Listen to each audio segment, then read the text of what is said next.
Hi, and welcome back to my channel. I just wanted to go through and actually do a review of the November actuals.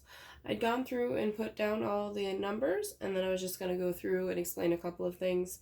Obviously, we had a large jump, and most of this came in my other source of income. Now, it wasn't really an other source of income, it was more what was in my savings. So I did get my anticipated $695.65, but I also pulled just shy of $150 from some of my miscellaneous sinking funds for my dog and my daughter, and I think for Christmas as well. I got 19 cents in interest. Yay, the joys of having an account that actually earns interest. I actually earned just shy of $21 from Ebates because I've been trying to be very diligent about going through Ebates, or I think it's Rakuten now, before I go and do like my Amazon shopping, and there's a few other websites I do go through. I still wish it did Etsy because I've been making a lot of Etsy purchases, but it doesn't, and that's okay. And then the big chunk of this large $7,600 overage is this amount we'd been setting aside to pay off one of our debts, which was our Lowe's account, which was for our fence. So we brought over $7,430.35 to pay that sucker off. Part of the reason that I didn't pay it off as I got the money in was I was not going to pay for something prior to receiving product. We contracted to have our fence installed back in July, and it didn't get installed until mid-October. And then there was some product return, which I had to wait for the credits to hit the account. And I, again, wasn't paying something off that I would then turn around and have a credit on a loan or a charge account. I don't feel comfortable that way.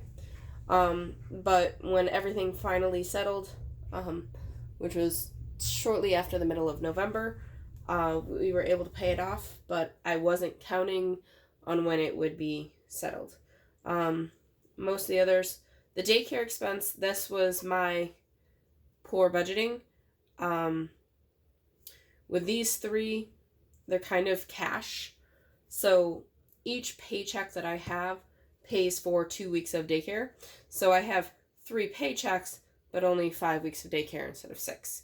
So that's really just 6 weeks of daycare. Yes, the money was technically still in my account as of December 1st, because the payment wasn't pulled until December 2nd. No. Actually, the full 2 weeks was in my account as of December 1st, because they didn't pull from my November 30th paycheck. They didn't pull the daycare until December 2nd, and then again December 9th. Gas was a cash budget. Whatever's left in here kind of goes to our savings, which gets rolled into our debt snowball. So it's accounted for. It may not truly be gas, but it's hard for me to track. I need to be better about tracking. Personal is, I never have any personal money left over, ever. NYSEG, I just overestimate. Verizon, we had a change in our insurance on the plan because one of the members of our family plan got a new phone, which is actually something I wanted to talk to Verizon about. I've yet to have a chance to get their sinking funds. I had done a reevaluation of my sinking funds prior to transferring my sinking funds for the month of November, with the anticipation that would be for 2020, but I decided to implement early, and I implemented in November. So that's why it went up $128, because I early implemented my change in sinking funds. Lowe's, I explained, that was anticipated. I grabbed apparently 3 cents off on my Grove. RG&E, I knew the number. Spectrum, I just rounded.